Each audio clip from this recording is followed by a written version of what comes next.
और आइए अब बात करेंगे वॉरजोन की। बाइडेन के ब्रह्मास्त्र का कूड़ा करने वाली जादुई शक्ति की अब बात करने जा रहे हैं। अब ये जादुई शक्ति क्या है ये समझिए।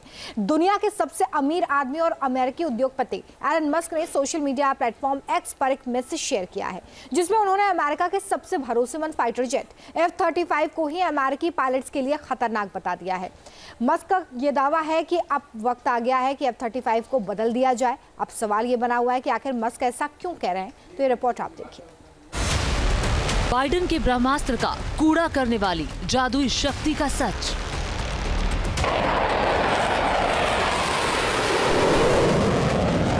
इस फाइटर जेट पर अमेरिका को बहुत भरोसा था।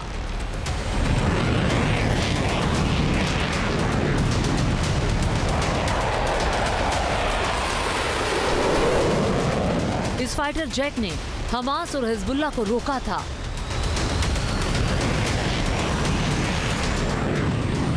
इसी फाइटर जेट को खरीदने के लिए कई देशों ने अमेरिका को टोका था।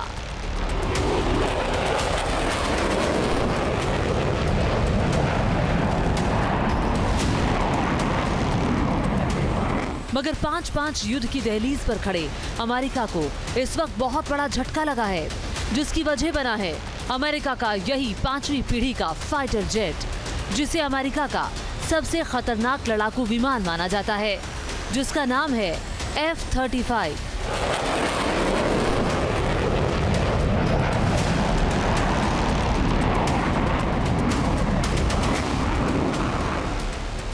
अब सवाल है कि रूस से तनातनी के बीच F-35 की चर्चा क्यों होने लगी है। F-35 ने ऐसा क्या कर दिया है जो इसे अमेरिका के लिए झटका माना जा रहा है, और सवाल ये भी कि आखिर क्यों F-35 की तुलना कबाड़ से की जा रही है। तो इन सवालों का जवाब दें इससे पहले जरा F-35 की उन खूबियों के बारे में जान लीजिए, जिसके दम पर अमेरिका का ये फाइटर जेट अब तक रूस और चीन जैसे देशों पर भी भारी पड़ता रहा है।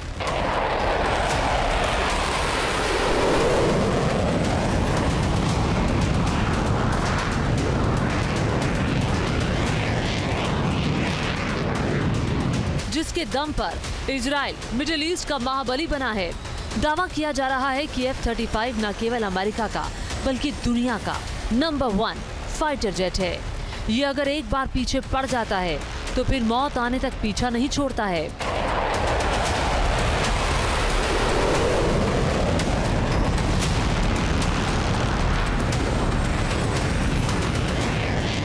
दुश्मन अगर पाताल में छिप जाए तब भी ये अपने बंकर बस्टर बमों से उसका काम तमाम कर देता है।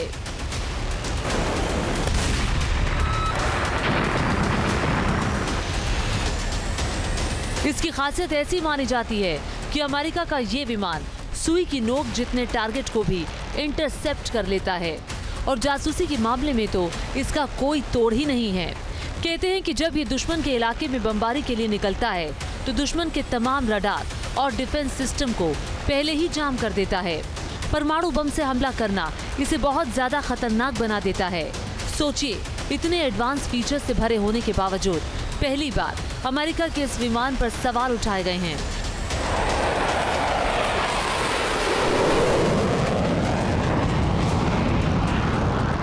और सवाल उठाने वाला कोई और नहीं, अमेरिका के सबसे बड़े उद्योगपति और तकनीकी विशेषज्ञ एलन मस्क हैं, जिन्हें दुनिया का सबसे अमीर आदमी होने का तमगा भी हासिल है। एलन मस्क ने F-35 को लेकर सोशल मीडिया अकाउंट X पर एक मैसेज पोस्ट किया है, जिसमें लिखा है कि कुछ मूर्ख अभी भी F-35 जैसा फाइटर जेट बना रहे हैं, जबकि मैन फाइटर जेट पुराने हो गए हैं और ड्रोन जैसी तकनीकों द्वारा बदले जा रहे हैं। F-35 जैसे मैन फाइटर जेट बनाने में समय और संसाधनों का निवेश करना एक गलत फैसला है। F-35 का डिजाइन जरूरत के हिसाब से ठीक नहीं है, क्योंकि इसमें बहुत सारे लोगों के लिए बहुत सारी चीजें देने की कोशिश की गई, जिससे ये एक महंगा और जटिल jack of all trades master of none बन गया। इसकी सफलता कभी भी संभव परिणामों के सेट में नहीं थी, और ड्रोन के युग में मैन फाइटर जेट पुराने हो गए हैं। अब ये केवल पायलटों को मारेगा। अमेरिका समेत दुनिया के 10 देश इस वक्त F-35 फाइटर जेट का इस्तेमाल कर रहे हैं। अमेरिका तो इसे अपने सबसे भरोसेमंद हथियार मानता है। अमेरिका के नेटो वाले सहयोगी भी इसे अपनी सुरक्षा की गारंटी मानते हैं। रूस से खतरे को देखते हुए रोमानिया ने तो अभी 6.4 अरब डॉलर के 32 F-35 का ऑर्डर अमेरिका को दिया। ऐसे में मस्क का बयान अमेरिकी हथियार इंडस्ट्री के लिए भी किसी झटके से कम नहीं। अब सवाल ये है कि आखिर एलन मस्क ने ड्रोन्स को F-35 से बेहतर विकल्प क्यों बताया?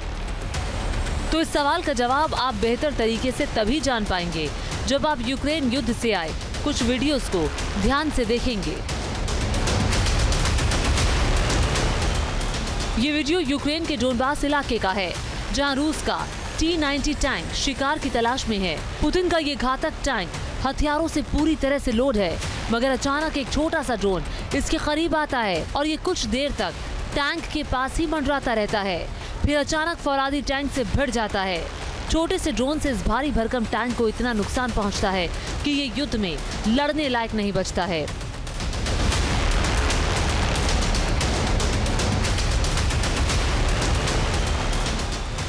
अब दूसरा वीडियो देखिए। दुश्मन की नजर से रूस के कुछ सैनिक बंकर में छिपे थे, मगर यूक्रेन के जासूसी ड्रोन को इसकी भनक लग गई। लाइव लोकेशन ट्रैकिंग सिस्टम का इस्तेमाल करते हुए यूक्रेन की सेना ने इसी आत्मघाती ड्रोन से रूस के सैनिकों पर हमला बोल दिया।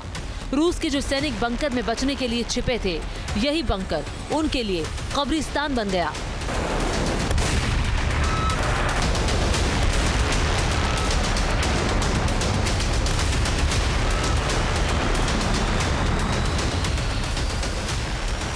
ड्रोन अटैक का ये तीसरा वीडियो भी बहुत ज्यादा चौंकाने वाला है, क्योंकि इसमें अमेरिका का हिमार्स रॉकेट सिस्टम रूस के ठिकानों पर बमबारी की फिराक में था। मगर रूस को मिले ईरानी ड्रोन देखकर इसने खुद को ऊंचे ऊंचे पेड़ों के बीच छिपाने की कोशिश की, मगर ड्रोन के घातक वार से ये बच नहीं सका। रूस ने आत्मघाती ड्रोन शाहिद 136 का इस्तेमाल करके इसे मिट्टी में मिला दिया।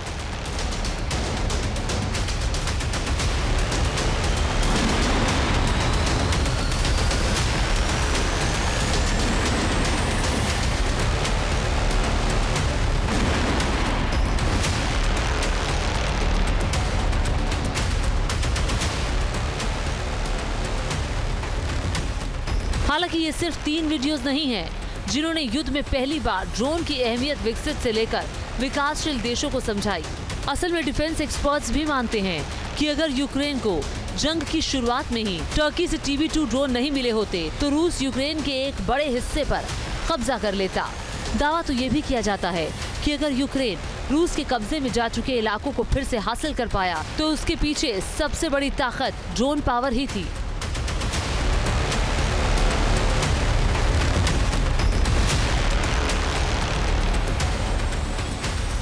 क्योंकि यूक्रेन को नाटो से मिलने वाले इन छोटे छोटे ड्रोन्स ने ही रूस के बड़े बड़े हथियारों को तबाह कर दिया। यहाँ तक कि दावा तो ये भी किया गया कि यूक्रेन ने ड्रोन हमला करके रूस के एडवांस डिफेंस सिस्टम S-400 तक को फूंक डाला।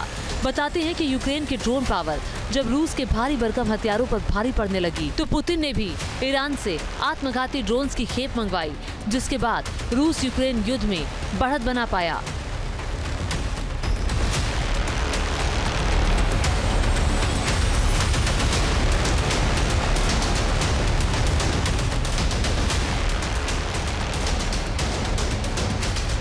यूक्रेन युद्ध ही क्यों? अमेरिका ने अपने कट्टर दुश्मन ईरान के पूर्व कमांडर कासिम सुलेमानी को मारने के लिए भी ड्रोन का ही इस्तेमाल किया था। ईरान को इसकी भनक तक नहीं लगी और अमेरिका ने बगदाद एयरपोर्ट के पास MQ-1 प्रेडेटर ड्रोन से हमला करके उसे मार गिराया। अमेरिका ने ऐसी ही मौत अल कायदा चीफ अल जवाहिरी को दी थी, जिसे उसके घर में ही MQ-9 रिपर ड्रोन से हमला करके मार डाला। गाजा युद्ध में भी इजराइल ड्रोन्स का खूब इस्तेमाल कर रहा है। हमास चीफ याह्या सिनवार को मारने के लिए भी पहले ड्रोन ही आया था। इजराइल के हेरॉन ड्रोन ने ही सिनवार की लोकेशन का पता लगाया था। इसके अलावा हेरॉन ड्रोन का इस्तेमाल इजराइल ने हमास पॉलिटिकल विंग के चीफ इस्माइल हानिया को मारने के लिए भी किया। साफ है कि ड्रोन न केवल भरोसेमंद हथियार साबित हो रहे हैं, बल्कि ये फाइटर जेट्स के मुकाबले काफी सस्ते भी पड़ते हैं। छोटे छोटे ड्रोन पिन पॉइंट हमले करते हैं, जिनका सक्सेस रेट 95% से भी ज्यादा होता है। खास बात तो यह है कि इसमें पायलट की जान जाने का जोखिम भी नहीं होता। इसके अलावा इनकी मेंटेनेंस कॉस्ट भी फाइटर जेट से बेहद कम पड़ती है और इसी वजह से एलन मस्क ने एडवांस फाइटर जेट्स पर पैसा बहाने के बजाय नई पीढ़ी के ड्रोन बनाने की दिशा में काम करने की बात कही है, जो बिना पायलट के उड़ान भरते हैं। एलन मस्क ने यह सुझाव दिया है कि F-35 एक ऑब्सोलीट एयरक्राफ्ट है। F-35 is master of none. इसके पीछे आधार ये है कि F-35 में जितना पैसा लगता है, जितना वो महंगा है, उसके मुताबिक रिजल्ट नहीं आते, जबकि उससे कई गुना ज़्यादा ड्रोन के इस्तेमाल से रिजल्ट आते हैं और ड्रोन में नुकसान भी आदमी का, जान का, सोल्जर का कम से कम होता है। लिहाजा ये एक विचारधारा अमेरिका से प्रारंभ हो चुकी है कि जो फाइटर एयरक्राफ्ट हैं उनका रोल अब डेक्लाइन पे है और ड्रोन्स का रोल अब एक्सेलरेट होगा। आपको बता दें कि अमेरिका इस वक्त 5वीं पीढ़ी के 2 सबसे खतरनाक फाइटर जेट्स का इस्तेमाल कर रहा है। इसमें पहला है F-22 रैप्टर और दूसरा F-35। F-22 रैप्टर के बारे में दावा किया जाता है कि इसका रखरखाव इतना महंगा है कि अमेरिका जैसा अमीर देश भी इसका खर्च नहीं उठा पाया और F-22 रैप्टर कबाड़ा बनने के कगार पर पहुंच चुका है। मजबूरी में अमेरिका को इसे F-35 से रिप्लेस करना पड़ा। हालांकि F-35 की महंगी उड़ान का खर्च उठाना भी हर देश के बूते की बात नहीं है।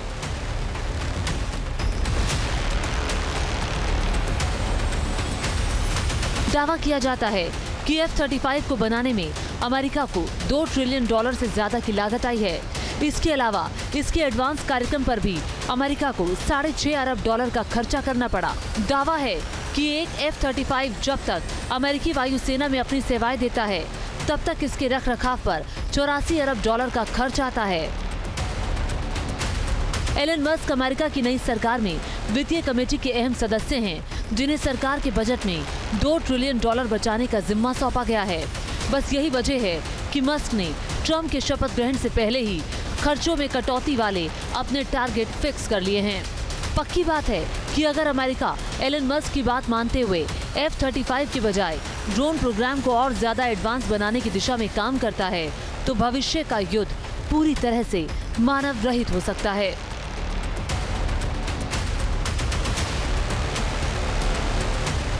किसी भी देश के लिए इकोनॉमी सबसे ज़्यादा इम्पोर्टेंट रहती है और ड्रोन का सबसे बड़ा फायदा यही है कि कम पैसे में ज़्यादा नुकसान पहुंचाया जा सकता है।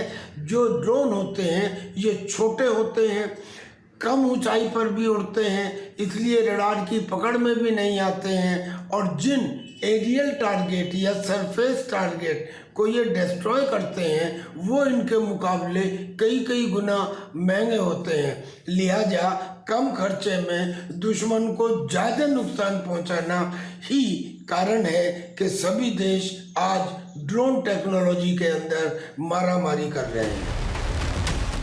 बता दें कि मौजूदा वक्त में अमेरिका के पास सबसे ज्यादा 13,000 मिलिट्री ड्रोन्स हैं। दूसरे नंबर पर चीन है, जिसके पास 6,000 के करीब मिलिट्री ड्रोन्स होने का दावा किया जाता है। तुर्की का नंबर तीसरा है, इसके पास 1,421 के करीब ड्रोन हैं। चौथे नंबर पर मौजूद ईरान के पास भी 1200 ड्रोन्स होने का दावा किया जाता है, जबकि पोलैंड भी अपने जंगी जखीरे में 1209 मिलिट्री ड्रोन रखता है। रूस की बात करें तो इसके पास 1050 फाइटर ड्रोन है। इसके अलावा जर्मनी के पास 670, भारत के पास 625 और फ्रांस के पास भी 591 मिलिट्री ड्रोन्स मौजूद हैं, जबकि ऑस्ट्रेलिया के पास मिलिट्री ड्रोन्स की तादाद 557 है। आपको बता दें कि दुनिया के देश न केवल अपने जंगी जखीरे में मिलिट्री और जासूसी ड्रोन्स को बढ़ा रहे हैं, बल्कि इनका बड़े पैमाने पर प्रोडक्शन करके पैसा भी कमा रहे हैं। कुछ साल पहले तक अमेरिका को ड्रोन बनाने का महारथी माना जाता था, मगर पिछले 10 साल में सिनेरियो बहुत तेजी से बदला है। चीन और तुर्की जैसे देश अब न केवल ड्रोन तकनीक में आगे, बल्कि इन्हें दुनिया भर में बेचकर मोटा मुनाफा भी कमा रहे हैं। Centre for new America security यानी CNAS ने जो रिपोर्ट जारी की है, उसके मुताबिक साल 1995 से 2023 के बीच तुर्की ने अपनी ड्रोन तकनीक और बिक्री में काफी बढ़ोतरी की है, जिसमें आत्मघाती ड्रोन भी शामिल है। CNAS के आंकड़ों के मुताबिक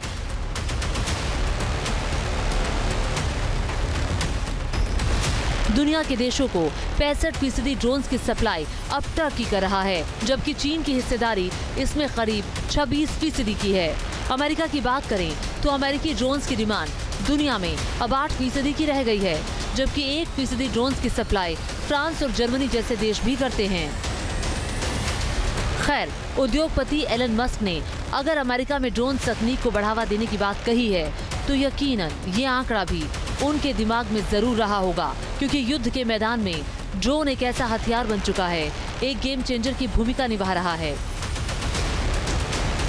खुफिया जानकारी इकट्ठा करनी हो या दुश्मन का पता लगाना, किसी टारगेट को चारों तरफ से घेरना हो या बम गिराकर उसे तबाह करना, ऐसा कोई काम नहीं है जो ड्रोन ना कर पाए। सबसे अहम बात यह है कि ड्रोन के युद्ध में आने से डिफेंस सिस्टम की पोल खुल गई है। साफ हो गया है कि ये डिफेंस सिस्टम बड़ी बड़ी मिसाइलों या फाइटर जेट्स को तो इंटरसेप्ट कर सकते हैं, मगर छोटे मिलिट्री ड्रोन्स को रोक पाना इनके लिए भी मुश्किल है। Team news nation. News nation अब व्हाट्सएप पर खबरों की ताजा अपडेट के लिए न्यूज़ नेशन के इस QR कोड को स्कैन करें।